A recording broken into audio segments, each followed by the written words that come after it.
life, it has a way of bringing out things that you need to look at, and then have the courage to look at it and say, hey, okay, I accept.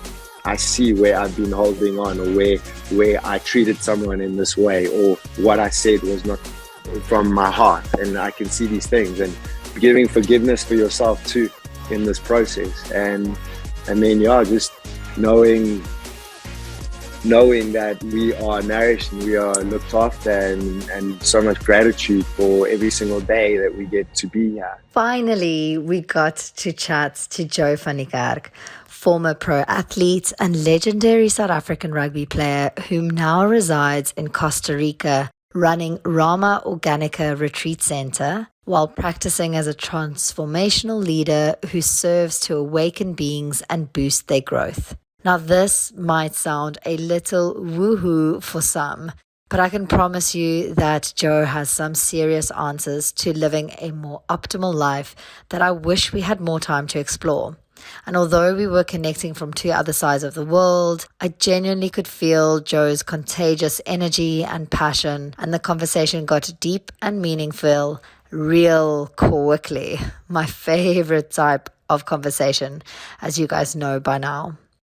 Oh, and also, the best part about this episode is that I was joined by my partner, Rocco, who stood in as my guest host. Now, asking him to take on such a public role would usually take a lot of convincing, but fortunately, Joe just happens to be one of Rocco's childhood heroes. Like many South African kids wanting to pursue rugby as a career, and even going on to play for Melbourne Storms in Australia, Rocco was incredibly inquisitive as to how Joe decided to bid farewell to his career as an international, renowned rugby player, a career that for about 20 years, Klein Rocco Tallie dreamt of pursuing. So let's get straight into today's episode, which is sponsored for the very first time by one of my businesses, namely Custom X.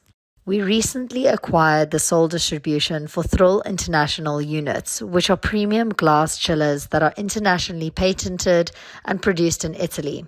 The units come in a range of different sizes, colors, and styles, and not only frost your glass without diluting the liquid, they also sanitize your glassware and bar equipment.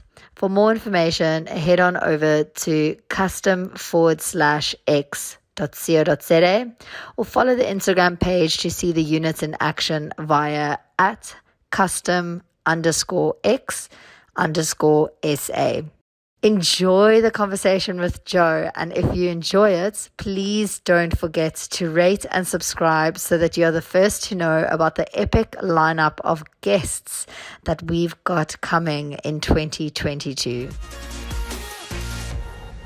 There's been so much press and podcast interviews that you've been doing. I feel like there's a lot that you've been doing over the past 2 years, and I was with someone who's got a marketing and PR background and strategy thinking, I was actually wondering where that's all coming from, like the resurfacing of you in the press. I was very intrigued by that.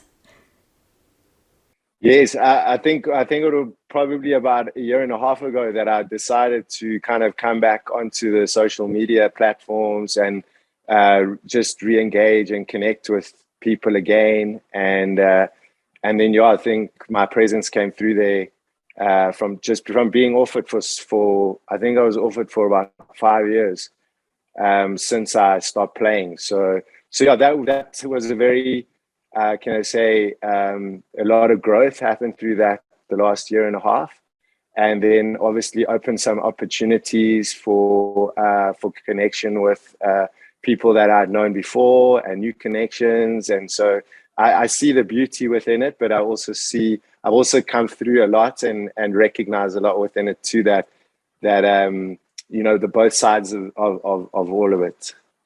So I've got the contrast. And that's actually what I'm very interested about, because I've come to see a lot about you on social media more recently, knowing Jungle Joe, or what I see of Jungle Joe, whereas Rocco is very much idolized you since he's been younger as Rugby Joe, and that's why I've brought him along for the conversation, because I'm so fascinated to hear the story of where that transition happened and to know a bit more, like starting with like your childhood and your upbringing. When I was playing, I was known as Big Joe. So yeah, so there's been a big transformation from the playing days. But obviously, when I was still playing, they were calling me Big Joe, and then from there, I kind of converted into Jungle Joe as I got deep into the forest. So yeah, so there's been a lot of changes, a lot of transformation over the time, and yeah, just as I sit here now, I just feel really blessed to be able to have come through it relatively unscathed in a lot of ways, because obviously rugby, being the sport that it is, it's extremely physical and a lot of contact. And I think a lot of players, go through very much the highs and lows once they come through and they end their careers. And so that's a big part of kind of what I've been sharing a lot as well with ex-sports athletes, as well as other human beings that are just going through a lot of transformation. And I think that's one of the things that we all go through in this life. And I actually heard a beautiful thing about that, because I'd always been someone that was like, I need to transcend this thing. And I don't think there's anything wrong with that. But then I heard this quote from a beautiful spiritual master, Sri Muji, and he says that we don't always have to transcend. We can just be nothing. And what that actually meant for me was a lot in my life, because I've always been someone that, determined to transcend and had this like big emphasis on transcending adversity and hardships and obstacles. And I think that that's a beautiful thing too, to be able to transcend, because life is actually essentially transcendence. However, it also is the idea that, the beingness and the nothingness and those, so that's delving into a whole deeper spiritual realm, but just that touched my heart a lot in terms of my own process. That's amazing. I love hearing that. And I know, Rocco, you wanting to start with a big Ragas question. Also, you just Yes, man, it's so crazy. I can't believe that we're actually speaking with you. I mean, yeah, it's actually amazing. It's so crazy. Well, I'm so happy to connect with fellow South Africans and my brothers and my sisters, and just be in a space like this where I can feel the love, and yeah, just to be in those kind of spaces and to and just to converse in this way with you both. I think it's always such a privilege to be able to share whatever experiences we've gone through. And I think it's also about like sharing those experiences, because a lot of people, and this is what the beauty about podcasts are, and the Essay Stream podcast specifically, it's a lot of people being able to share their story. And I think that our human story is extremely powerful, especially when we share it and other human beings hear that story, and they can kind of collaborate to that, or they can correlate with some of the things that have happened to you in your life. So many people have come through such adversity, and it's very humbling when you think about your own small story and what you've had to go through, and then you recognize that other human beings and what they've been through and the things that they've transcended in their lives. And it always brings me this kind of sense of, humbleness when I actually tap into that, because I see like, oh, wow, did he go through that? And then it makes what I'm looking at in my story, it's like, oh man, this is a piece of cake. Come on, what are you getting upset about? That's so Right. That's so interesting that you say that. I feel like I want to touch on so many things, but just I'm always fascinated when people find sort of purpose through pain, and you just talking, just about your transitioning from sort of your rugby days and this life that you had. What I was really intrigued by, and what I love about the work that you do and the teachings that you're or like the experiences and stuff that you're sharing and people's lives that you're influencing, is very interesting, because whenever I chat to not only Rocco, but he was brought up in a very Afrikaans sort of upbringing in a small town where rugby's everything. So I know you know this story, you've heard it before, but his dream was to become a professional rugby player. So I think he realized at the age of 21 that it wasn't going to happen. Also, typical story due to injuries, etc. But had his fair share in showcasing a lot of talent, and it was going to be his career of choice. And just that he's quite positive about the past. He can talk about rugby, but a lot of mates and people in similar situations have got a lot of pain for not being able to achieve what they thought their sort of lifetime goal was. And I find that we've spoken about your career and quite a bit in that, Rocco's schooled me in how unbelievably talented you are and the things that you've achieved. And it's so interesting and awesome for me to see that you've moved into a space where you feel more happier and content, and you can take this past experience and help others. I think I'm like beating around the bush, but basically what I wanted to say is, like, I know that Rocco and his teammates and people that didn't reach those goals, and a lot of I'm in mid-30s, but you can see that a lot of guys that still have chips on their shoulders for not having achieved those things, which is crazy to think, because now we're older, more mature, but yet we still have hang-ups of things that we wanted as teenagers. Yeah, no, I feel, a lot of what you said. I think aspirations as a young South African, the opportunities that lie within, going for, being a rugby player or a sportsman in general is it's a very appealing thing for South Africans growing up, and especially, young South Africans going for that. And I think it's also partly because of our past, of course. Traditionally, the 1995 World Cup, when we, all of that, it holds very strong in South Africans' minds, especially the 1980 models and the ones that are a little bit like 1980 to 1985 or 1980 to 1987. Those generations really have a strong pull towards rugby. And I think it's also partly because of the sport and the unifying kind of abilities of sport, and specifically in our country, rugby, as you would say, like Rocco, no, but it's a religion, rugby. People are completely like in it, and kind of almost becomes like an obsession. So yeah, I would say that for a lot of the youth that are growing up, and a lot of people that have come through that are now older and more mature, we can really look at this and we can say, hey, but I'm still potentially carrying something that happened to me 10 years ago that was perceived as a unsuccessful thing. But then what we can also look is, what did that bring me? Where am I now in my life? And start shifting the perspective in a more positive way because obviously what we've done in the past is gone. We've all heard about that, but the present moment. And then obviously when we are projecting into the future, this doesn't exist. What it's doing is taking us out of the present moment. And so I can guarantee that anything that's happened to someone in the past where they perceive it to be a failure in the present moment right now, they need to check themselves and look at that, because actually where they are right now, living in the past and reinitiating those emotions, unwanted emotions, where they haven't succeeded. And this is the other question that I pose. What is success? What is success? Because for someone in society, maybe success is climbing the echelons of getting higher in the hierarchy of becoming the CEO of a company. There's nothing wrong with that.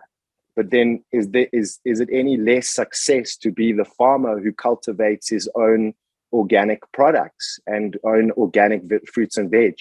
So it's a very interesting kind of, through the questions also that you posed to me, it made me reflect a lot upon how we are perceiving these things in our lives and where we're looking at it from where we're looking at it.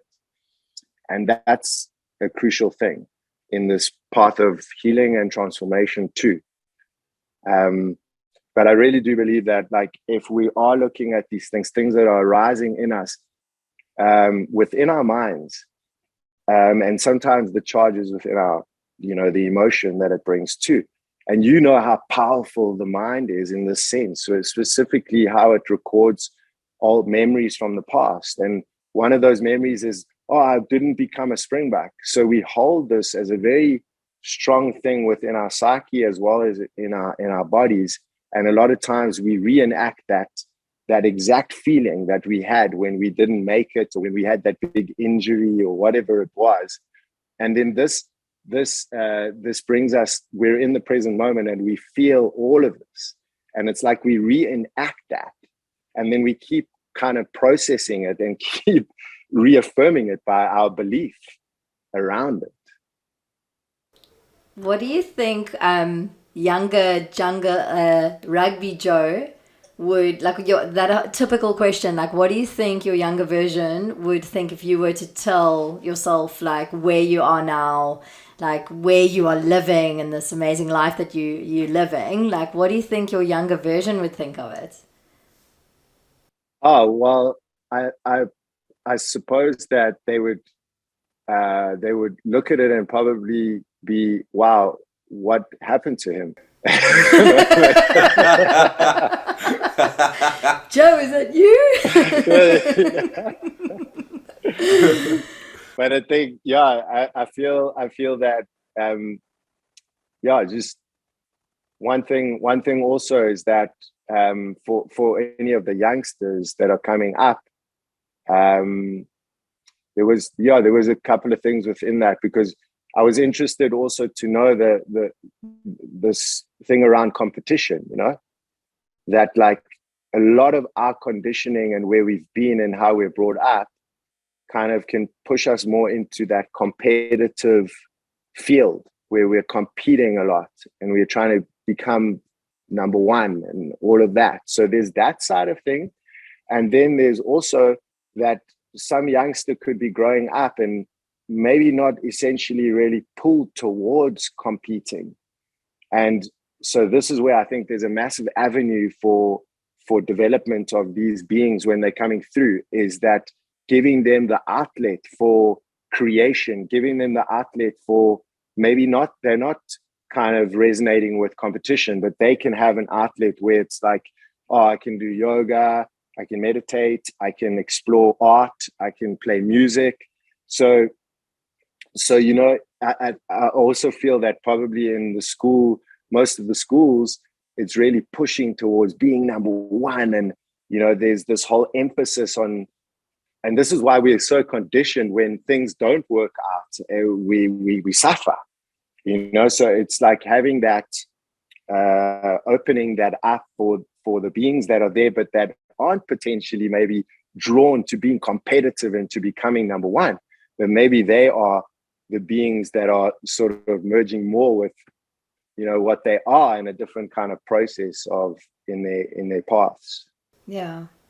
Totally. What's here, Rocco? And I wanted to ask you this, like, what, going back 10 years, 15 years from now, like during your peak of your rugby career, did, like, the overall where you realized, listen, this is not for me, I need to change my path or whatever, like, was it a thing that happened, how can I say, like, at a specific moment, or did it happen over time, or were you, like, playing, say, for the last 2 or 3 years thinking that, listen, this is not my kind of thing anymore, I want to get out of it, I want something new, how did things change? That's a beautiful question. I think what, for me personally, what happened was I got a really, like, a heavy injury towards the, like, it probably happened about 2.5 years before the end of my career, and it was a pneumothorax, so I punctured my lung, and what happened when I came back from that, even within inside myself, I think I had lost a bit of my functionality, obviously from having that injury. And then going back out onto the pitch after you've had an injury like that, where you've been in hospital for 10 days and you had, a lot of pain and a lot of, even emotional things to have to deal with. And then kind of reintegrating and coming back onto the field, I still was giving it my all, but then you're kind of a little bit more tentative, as you would know, like when you come back from injuries. So you're a little bit more tentative. And then just the process of the capacity of what this body has, I've been blessed by this body to be able to be given that. But I think that's where it kind of started for me after that injury, where the capacity of the body was not able to give on that level 100% or 120%, and so I did all the training. I continued to be consistent, showing up, doing what I had to do to keep myself in shape. So I still signed another 2 years on from that point. And gradually over time, I played that next year, played well, did well, all was good. But then gradually towards the end, I really started to recognize, and I think that was my major hit to my ego, was when I was an integral part of the team, and then suddenly I got kind of put on the side. And through that process, that led me into more of my own growth. I kind of looked at these things and once again said, okay, but how are other people perceiving situations like this? All these unwanted feelings came, a feeling of rejection, different things like that. And how are other beings perceiving this? And so that led me into a whole another path of just exploring more the inner work, and this was probably 6 months to the end of my playing days. And so I really look at it as like the impetus to what led me to where I am right now.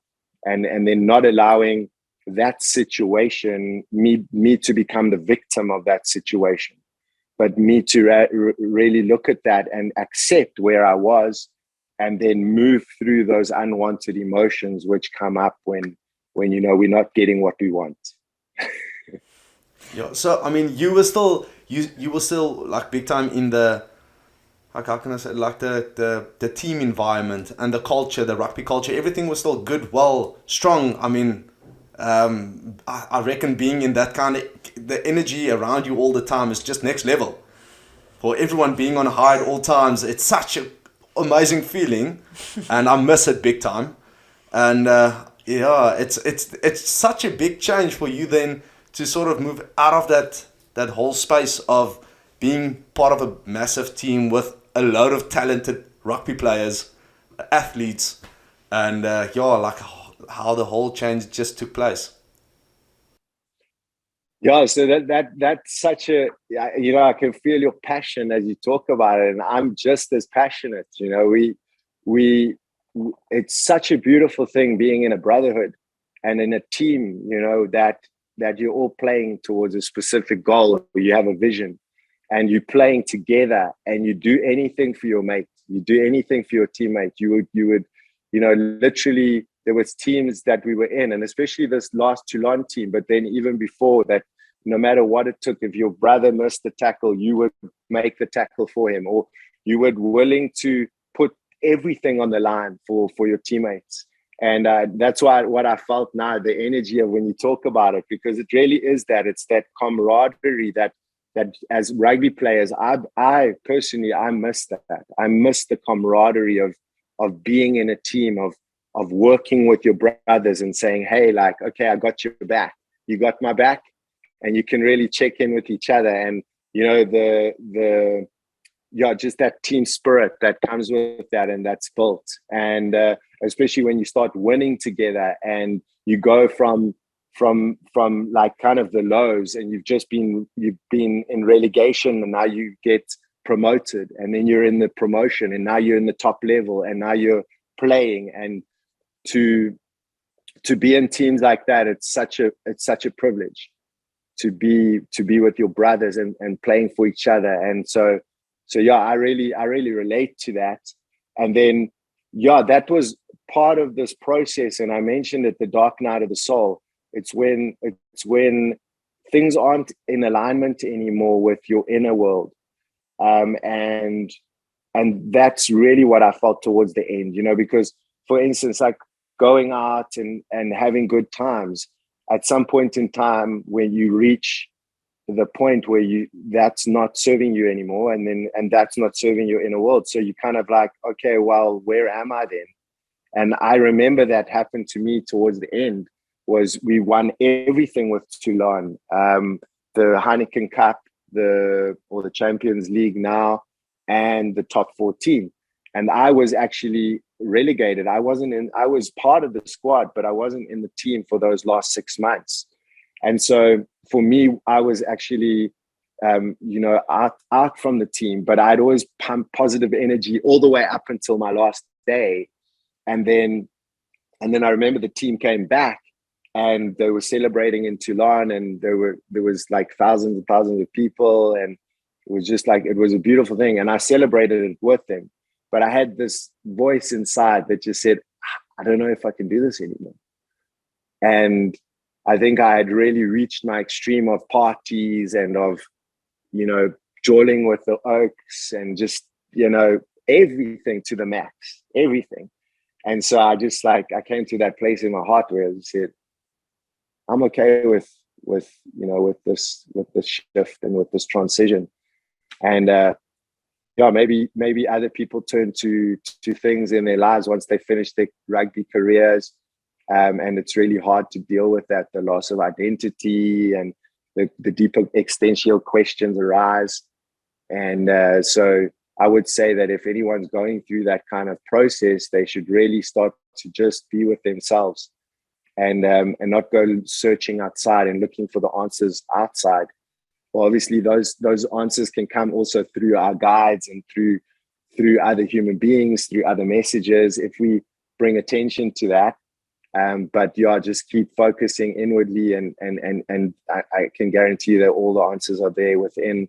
And as much as these feelings of, I've lost something, it's like losing a loved one in a sense. It's like the same kind of feeling, because you're now kind of transitioning out of something you've done for so many years. Yeah, I find it so fascinating though that time, that period was also such a pivotal moment for you to also.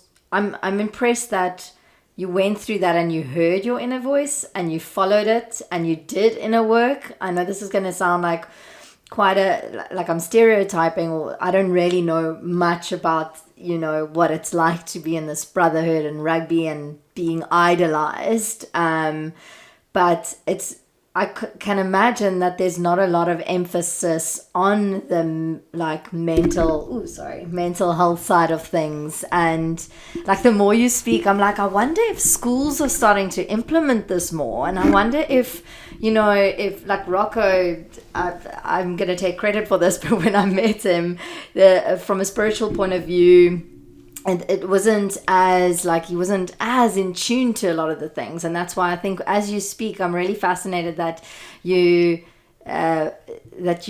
it sounds like the easier route would have to stay within this comfort of good pay, being idolized, comfortable, and you're always constantly having people around you like coaches and guiding you, and then to walk away from that, which must have been terrifying. And as you've mentioned before, your ego, and you probably had a couple of conversations, and it must have been very tough. It's just really impressive that I don't know how many people are willing to, even at whatever age, to do the work or to be still. And that's why, because it sounds like you weren't as spiritual when you were younger. I'm not sure, or were you, or was that really a pivotal point in finding more spirituality? Oh, no doubt about it. I mean, I always kind of contemplate this question. It's like, obviously you meet human beings that have recognized this very early on in their path. And sometimes I'm like, wow, there's 28-year-old, I come across them and they're so present and they're just here. And not projecting into the future, not living in the past, just not living from the ego structure per se, and who they think they are, and it's always, I'm always taken aback by that, and I'm like, wow, you recognize this. And then for other human beings, it's like getting to this point where they go through unbearable suffering, and that unbearable suffering leads them to more the deeper questions, because like, what am I doing here? Who am I? And then that leads you further into your heart, actually. And it's still a daily process. It's still a daily process of checking in with yourself. And there's many different spiritual practices. And then this other beautiful thing that I've heard also from my master is that, all these spiritual practices lead back into what? Into presence. And so it can be elusive for the mind, because when we give these things to the mind, it wants to try to figure things out. And what we're talking about is more feeling and sensing. And so this is definitely the path going back in. And so it was also another beautiful thing was do we need to practice to be ourselves? And so that's the other thing. But I think we've all been conditioned, and where we've come from, and we've got specific things, specific beliefs that we keep reinforcing, that we keep believing in, whatever that is. I'm unworthy. We can see why that then, continues to perpetuate in our lives, because we hold these beliefs so strongly. And belief is an absolutely, it's one of the most amazing tools.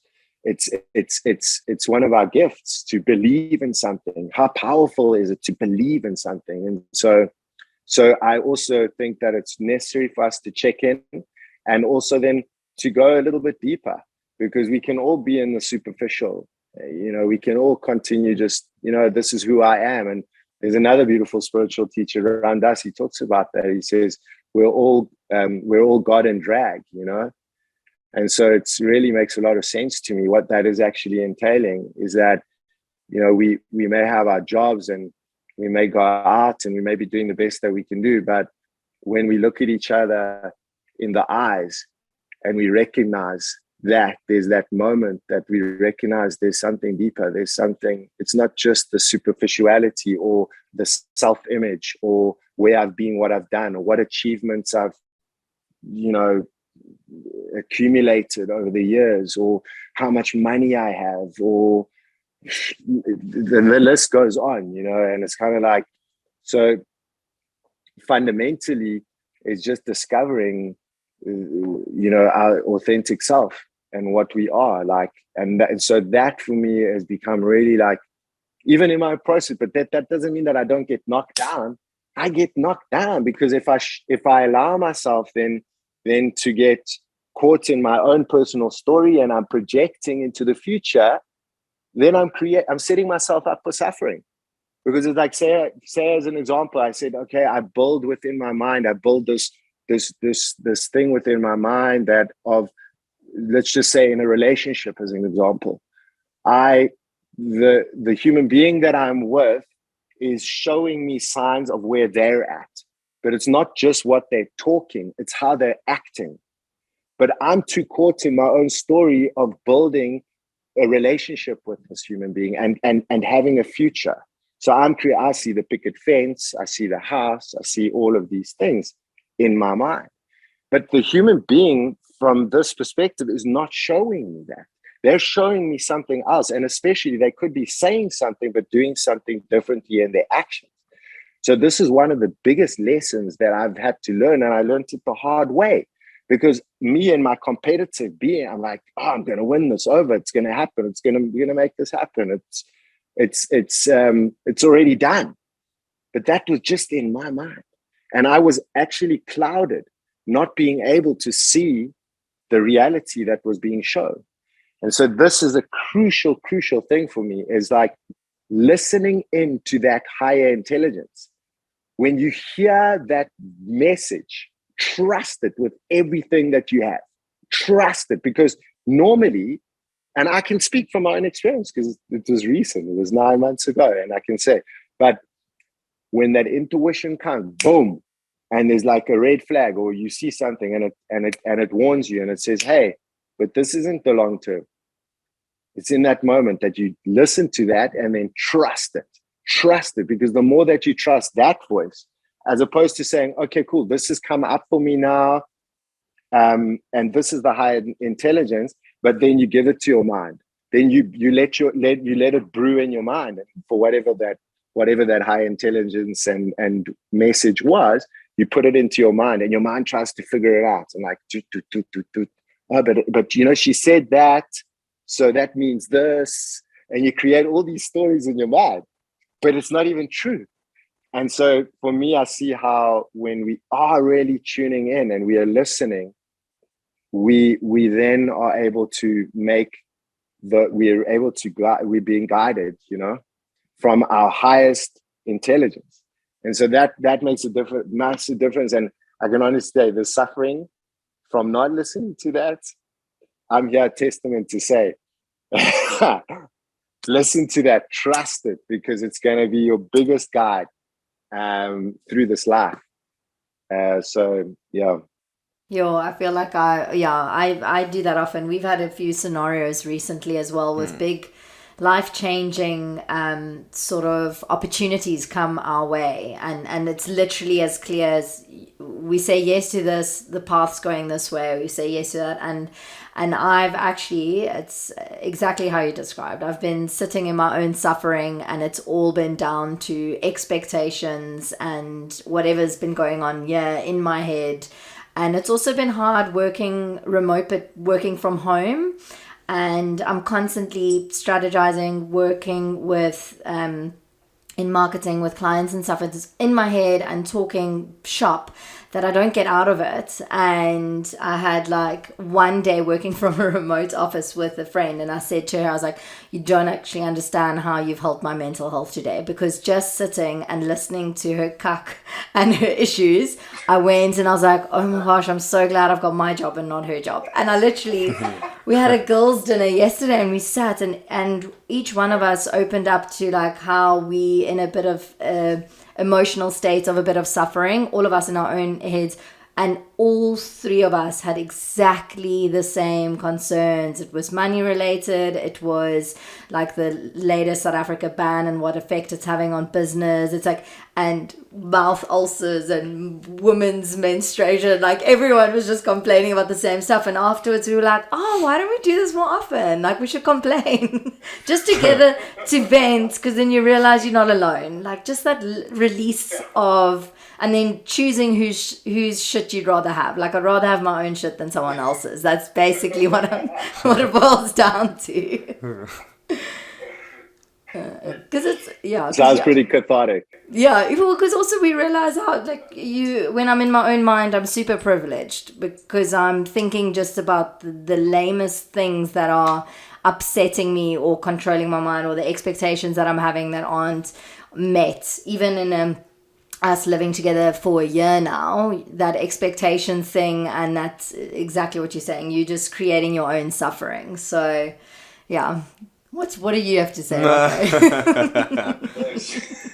Yeah. We've actually, do you know what the one thing is, that we went on a holiday recently to Habitats in Namibia, and it was incredible, and their whole sort of ethos is really to disconnect in nature, and of course to be present, and it's so, through from the staff to the setting to everything that they create experience wise, it was really, really incredible to get out of like our heads, our worlds, and to just have this experience that we came back and implemented things that were, so the biggest thing that we've implemented, aside from the playlist that we got from them and the candles and the Paulo Santo that we light, the biggest thing is our I'm so glad Rocco's on board with it, is the sanctuary in our bedroom that no cell phones are allowed in the bedroom.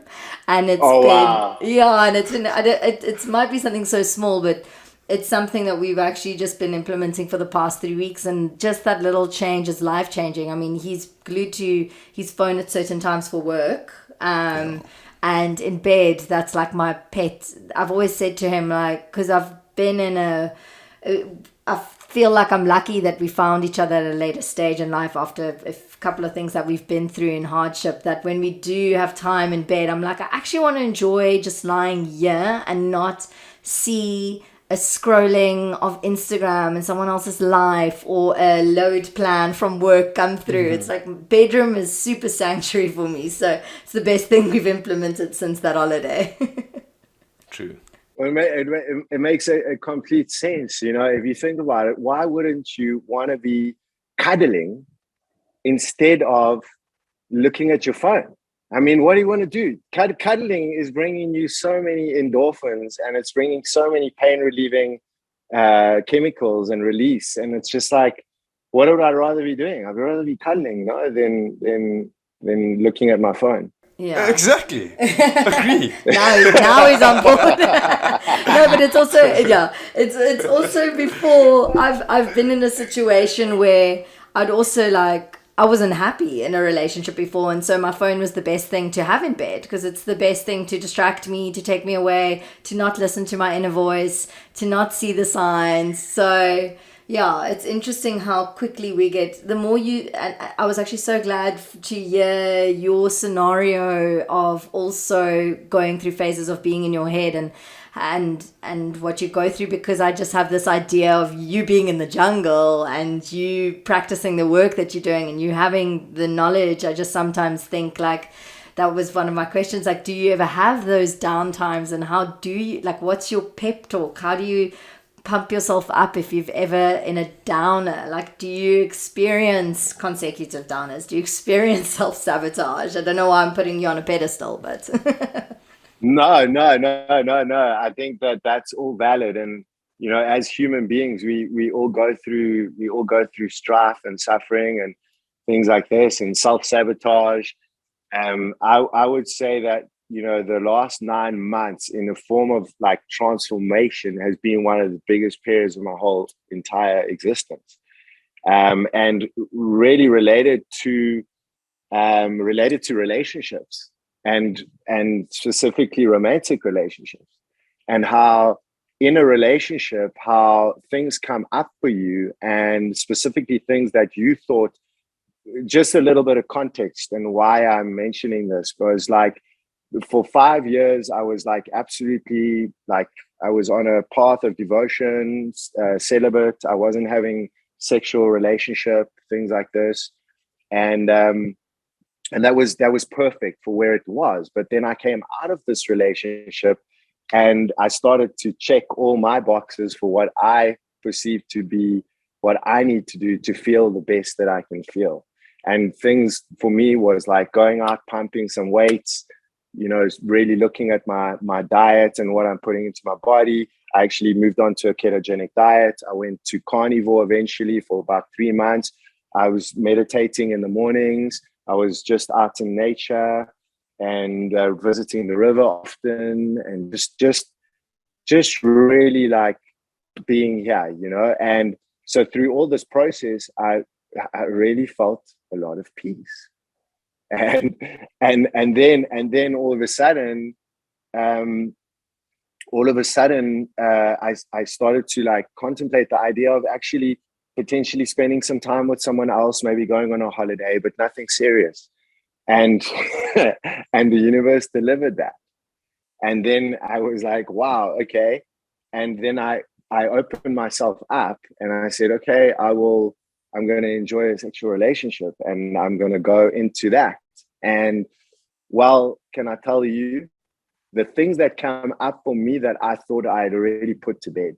You know, they talk about like the seeds, some of the seeds that are there that come up at stages that we need to look at with inside ourselves, because it's not the reflection that we see, it's within ourselves. And so things that I hadn't felt in a very long time, like unwanted emotions, like jealousy, for instance. Now, where was this jealousy coming from? I hadn't felt jealousy for 10 years, and now all of a sudden I'm jealous. And so it was a very interesting process for me. And so I noticed all of these things that came up and the triggers and different things. And obviously a lot has changed because I wasn't in a reactional state to what I was feeling. And so that was a big shift for me and paradigm for me in this life was to actually notice that, okay, this is coming up for me. It's coming really strong and it's a feeling in my body, but I am able to just witness. I'm able to just see this and not have a reaction towards it. And then to methodically process and question in, okay, well, why are these things coming up for me? And so I discovered a ton through this process. But I feel like, and subsequently, I'm not even with this woman anymore. But what the other truth that came for me through it was that when you are manifesting, when you're feeling this feeling inside, you're feeling so good, you're feeling love, you're feeling that you are the love, and that all of these great things that come from that, from the gratitude just for being, the gratitude for all of the different things in our lives. This vibration and the frequency of that, and the compassion, and the peace, and so feeling all of this with inside was definitely mirrored in my reality, and that feeling that I had that attracted what I'd been thinking. So this was the power of the manifestation, and really manifesting what you want into your life was the feeling that I was feeling inside. And the future that I was creating through the thoughts. So magnetizing that towards ourselves. And the great Dr. Joe Dispenza, he talks about this too. And I related to that because I was like, oh my gosh, this is exactly what happened to me. So it manifested in physical form. But then what the thing was then not to attach to that beautiful physical form that presented itself, but rather to be an appreciation for what had been delivered by the universe. But as a human being, what happens? We immediately want to attach. We want to say, okay, but now you belong to me. And we want to create this whole story around that. And this attachment comes in. And so this was really where I had to check in with myself. And I actually, for some time, I went very much into that story, and the story that I created in my mind that was just in my mind. And as I mentioned before, the other red flags that were being shown to me, I was unable to see that. So just through not being able to see that, I continued. And what that led me further into more suffering. And until eventually a point where I just had to end. I had to stop because I had learned all these lessons, but I was just actually allowing myself to suffer more. And but the key to this whole process would have been, thank you to the universe. I mean, so much appreciation for this. And then recognizing, being here, being in your heart, but recognizing, okay, this being is not where I'm at. Maybe I want to create a future. Maybe I want to create a family. I want to be, have a long-term relationship, but this being was not showing me that. So if those are the signs being shown, then let me not attach. Let me be detached from this. Let me just be an appreciation and show unconditional love, and then certainly be able to let go, which I feel is an art in this life, to be able to let go and not to attach. Because as I study the Buddhist principles, and the 3 principles that keep human beings in suffering, one of them is attachment. The second one is ignorance. The third one is anger. So that the first one, attachment, I've literally lived through this, of being attached to an idea, being attached to a physical form. And at some point in time, we suffer. And so yeah, you asked me that question. It's a little bit loaded, but I, of course, going through suffering. But I think the most important thing to come through this is to recognize where you need to make shifts in your life too, and how you're perceiving or how you're experiencing certain situations from your heart. Yo, what a journey. That must have been quite like Yeah, quite like a relationship after so long, and you've obviously got a lot of drive and passion. There must have been a lot of highs and, like you said, a lot of lessons learned. So I think that's fascinating. I want to know, with I feel like you've got so much to offer in like you've tried now keto. You're obviously very very talented sportsman still, and still into your fitness. What have you found in the past like 6 months or even more recently that's like really worked specifically for you for like optimal performance when it comes to like mental clarity, energy, physical, any new like recipes that you find have really worked for you? I personally I just feel that like the path of self-inquiry is a very, it bears fruits. It's like checking in with yourself. And I think it relates to relationships in a massive way. If you're consciously aware that you can work on yourself and you're not projecting out to someone else and saying, oh, it's your fault, or why did you do this? Or, it's looking within and saying, hey, okay, this is coming up for me. It doesn't feel good. Maybe you can communicate more clearly with whoever you're with, but then going within and then, so that's a big thing, self-inquiry. So it's checking in, seeing where you're at with your thoughts and where you are with your emotions, and where you're looking from. I think that's a massive thing on a daily basis for me personally. But then there's so many different paths where people are coming into that presence, of what they are. And so self-inquiry for me is one way through. And then also I love to take some quiet time every morning, just to recalibrate, to get into the center, and just to then start the day off in this way. I think then anything that arrives to you that could be potentially take you off that center will not, because you would have calmed the mind, you would have come into your heart, and then whatever's coming up in your day, it's like, okay, I'm going to deal with this. But it's like, you're not looking at it with this like, oh, damn, this is like the end of the world or whatever. So that really helps a lot for me. And then I would say that, yes, I experienced carnivore for 3 months. And that was also, I mean, if you're capable of eating that much meat, basically a tomahawk a day, that's quite a lot. And then we also have to think about the sustainability of that. But I look at it as a cause. I look at it as a healing treatment as opposed to a way of life. And then, so that I can say definitely from a physical point of view, it was really, it ignited all of those factors within our being that give us more energy, that help us feel good, help us feel strong.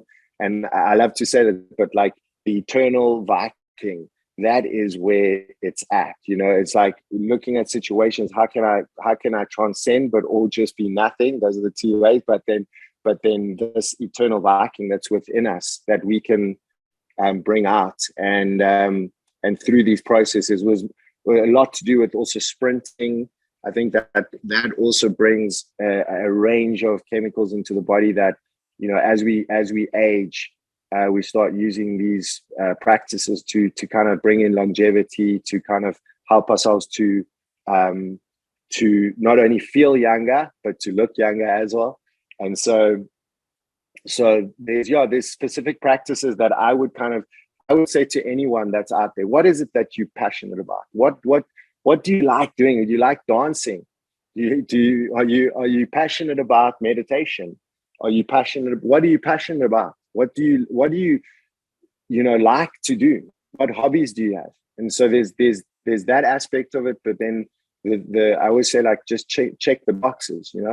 If for you, okay, if I wake up, I need this, I need time away from the cell phone, as you guys are experiencing now, or I need to do physical training, for instance, because this helps me to be more calm, or this just makes me feel good. So there's a range of different things that you can look at, and we all know that they're all out there. They're very accessible to all of us, and so I just really felt that, and I'm actually in a process right now related to the nutrition I just started ketogenic like 3 days ago. And before that, I'd been eating cakes and croissants, power chocolate, like flipping. Like I was actually in Mexico, so I was like, they say they're like comida, cafe, and mezcal. So they're like they're like cafe, obviously cafe, comida's food, and mezcal. You know, so it's like, and it was the ceremony of the Day of the Dead. Which is in the United States is like Halloween, or the rest of the world's Halloween, but there they celebrate it in a kind of a different way. They're like thanking the souls, all the souls that have passed. So their families, they make altars of their whole family, the pictures, and then they offer their family food. They invite the souls in from there, and then they bless them up. They celebrate that, and they have these big meals. And we actually, on the day of the 31st of October, we were invited in with this Mexican family. They invited us into their home, and then they served us the whole day. I was like, where am I? This is crazy. Like, you know, like just you know, I was thinking about like in the United States or in Europe, like no one would just let you in the front door. And these folks are like, please come in and share this day with us, you know. And so I know I've wandered on a little bit here, but I definitely, from the last like 2 months, I was definitely just exploring everything, you know, from a sense point of view, and now I've kind of, it brought me back to ground, because now when I stopped that and I've gone into ketogenic, that's obviously no sugar or very low sugar, no carbs, and you know, moderate protein and basically high fats. So I noticed that yesterday, the sugar is like, oh, do you want to go for that cake? And I'm like, I know that sound. I'm like, yeah, you know that voice. I'm like, okay, no, I'm gonna put you aside for now. I'm gonna continue. But it's like, it's crazy. It's crazy. The like the like the pull that it has, you know. And so it's been interesting just noticing that. But I've got my fat bombs. I don't know if you both experienced ketogenic, but I've got my fat bombs, which has got a little bit of carbs in it, but it's not too high. And that's got like very high MCT oil and stuff, just in case I start to feel like, oh, I need the sugar. I can just pop that in and it'll be okay. Yeah, I must say that's one we haven't explored yet, the whole keto side. We're quite like open to certain things. He's into the intermittent fasting, and we've explored. He loves that one, but I think it's just his version is because he just likes to eat. So by having a sort of time restricted eating period, he knows he's going to eat less. And I mean, like for when you train 2 or 3 times a day, you feel like, no, it's going to be fun. I'll eat a whole. I might just eat 2 chickens. Why not? Yeah, let's go for it. That was your previous. That was, he was, you don't do that anymore though. No, but back in the day. He's learned, like when I met him, he was on that typical train twice. Protein, protein. To burn more calories. And yes, why am I not losing weight? What's happening? Yes, man, I just want to lose like 5 kgs, but what's happening? Yeah, because checking your diet. But that's, I must say that the whole like sugars, we also both suckers, if it comes to like just something that's too indulgent, like a little holiday that we had and we come back, it's really hard work to get back into sort of a focus. We're not restrictive when we come back, but obviously we're not eating the same quantities and not having cocktails and whatnot, and just those first couple of days it's like torture. And that's when I start to analyze, how can food have such a hold and influence on one? Yeah, I mean, it's been said that sugar is just as addictive as cocaine. So it's kind of like it's hitting the exact brain like part of the brain. Hey, that where it like affects that, and our like it like that kind of feeling that it gives you, and then when that gets taken away, it's almost like, wow, I don't really feel comfortable anymore. And then it's kind of like, what's going on here? And I mean, it can be related to so many different things as well. Even the chemicals that are released when we fall in love or something. So it's like, and then when that gets taken away, how do you feel? Like, oh my gosh, now I'm checking in and saying, hey, like, and then where's the peace gone? Also, that's another thing.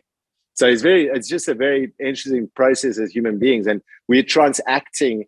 It's part of the play too. It's one thing to say, okay, but I'm kind of detached from these things, but then also like we're human beings, and I think it's also necessary for us to experience and to have a good time, and to experience the senses, and to really, but not to get carried away and lost within it, I suppose. Totally. No, I totally agree.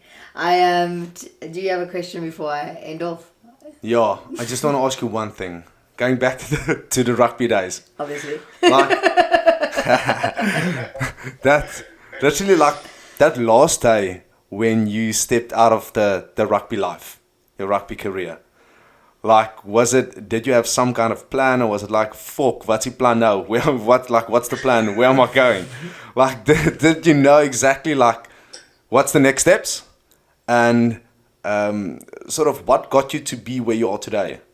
Like this whole, I know it's been a super long journey, but it's also at the same time so interesting to see how, I just think overall how you changed as an idol, and how you moved within life and where you are now. It's super interesting, and yeah, I'd just like to hear your side. Once again, it's a loaded question, but I agree. Like, it's it's been a fascinating journey thus far, and I think that even to where I'm at the point where I am right now, I don't specifically know what's going to happen in the future right now. And I think from like our mind and our ego perspective, we kind of want to create this, we project again, and then we create the story into the future. And so I think that just the one thing that I've learned, and specifically from the process of ending a rugby career, all that I knew, that I needed to honor my soul. I needed to honor what was coming up for me, that voice. That when I talk about that, I talk about the higher intelligence, because that's really what it is, that deep innate wisdom that comes up and says, okay, just honor yourself now, nourish yourself, look after yourself, give yourself the time, just give back to yourself, because all this process of just all of the carnage that happened through 15 years of playing professional sport, or however long it was, I think it was 13 years of playing professional sport. And, I think I started when I was like 14 years old. I started playing rugby. I mean, some of these boys, they start from like 5 or 4 or whatever, but I started at 14. And so I've been playing sport like nonstop, and then specifically introduced into that world, at a very young age, and then being exposed to all of these other legends, and and then living this life and going through that, and taking every experience and learning and growing and coming through, and hitting rock bottom at stages, but also then being at the high highs. So it's like all of these different contrasts, and then really coming towards the end where as I said, like I had a bit of dark night of the soul. That was where I was not in calibration, or not in alignment with what that intelligence was saying to me. And so that took some time to recalibrate. And then once I had finished, I kind of just moved into a sphere of wanting, as I said before, of wanting to nourish myself, looking at all the principles and practices to become a better version of myself, and then looking within. And so continuing that process, continuing to do the work, to detox, to clean. There's so many different healing modalities out there for us to kind of like recognize, to look within, to go within, to help us, to assist us.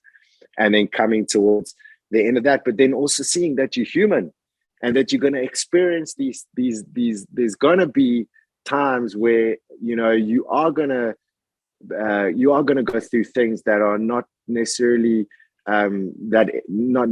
people would look at and say, oh, that's not easy, or that your heart got sore, or whatever it is. So this is the part of the human life and the human birth.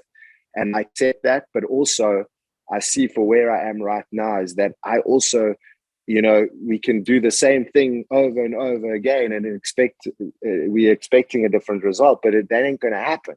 That ain't going to happen. We have to change. We have to shift.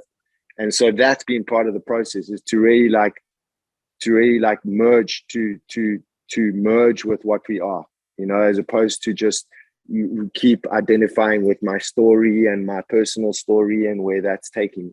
So So that's been a massive evolution. But as I say, even in the last 9 months, that has been totally transformative, because it's just brought up so much for me that I thought, hey, oh, you've been meditating, you've been quiet, you've been living from your heart, and you've been looking after yourself, nourishing. But, you know, life, it has a way of bringing out things that you need to look at, and then have the courage to look at it and say, hey, okay, I accept. I see where I've been holding on, or where I treated someone in this way, or what I said was not from my heart. And I can see these things, and giving forgiveness for yourself too in this process. And then, yeah, just knowing that we are nourished and we are looked after, and so much gratitude for every single day that we get to be here, you know, that I get to meet with you too. Beautiful, beautiful couple, like incredible, you know, like I always feel so blessed by that. So I feel blessed from other South Africans, other human beings that are here and just beaming, you know. Thank you. Oh, it was so amazing to finally connect. I feel like we need to come do a trip to Costa Rica, come see what Jungle Joe's life is like.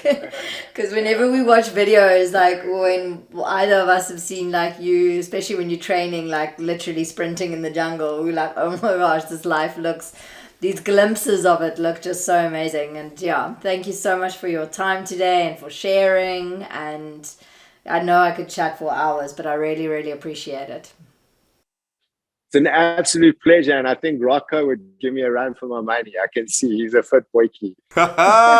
You know it. You totally made his month. If anything, he's gonna take this end part of the recording and send it to everyone. Thank you so much, and have an amazing day. Yeah, thank you so much, Marissa and Rocco. Thank you so much for the space today. I feel so blessed, and just so happy to share with you both in such a wonderful space, to be able to do that, and all the work as well that you're doing in kind of bringing these topics up that maybe people, maybe us as men, we have this stigma that we don't want to expose our feelings, or we don't want to allow our feelings to be seen and to be shared, and also to live in our feminine, the aspect of us that is feminine too, and to explore that, the creation that comes from that, and the giving and the receiving, and the beauty that lies within our feminine, that the feminine that is within us. So thank you so much for everything. Yeah, pleasure, and have an incredible day that side, and I know we'll stay connected. Yeah, for sure. Thank you so much.